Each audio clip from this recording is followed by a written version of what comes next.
First thing you want to do is open up the Art app and add your photo. So after you add your photo, you want to add your text, which can be your name, a slogan, your brand name. Black is always really the best for this kind of watermarking. And you also want to remember to outline your text. I usually pick the color white because it shows best. So you want to outline it with the color white, not too thick.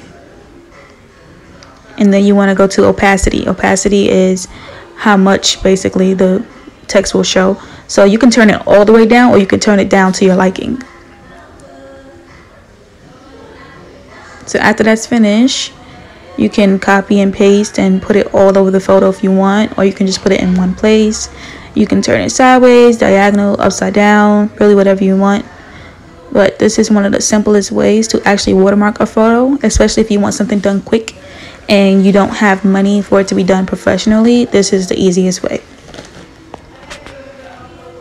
So here I'm just showing you guys the different fonts that you can pick from, or you can just use simple regular font, or you can use cursive or something fun. But this is the easiest way you can watermark your photos, quick and easy and efficient. Thanks for watching.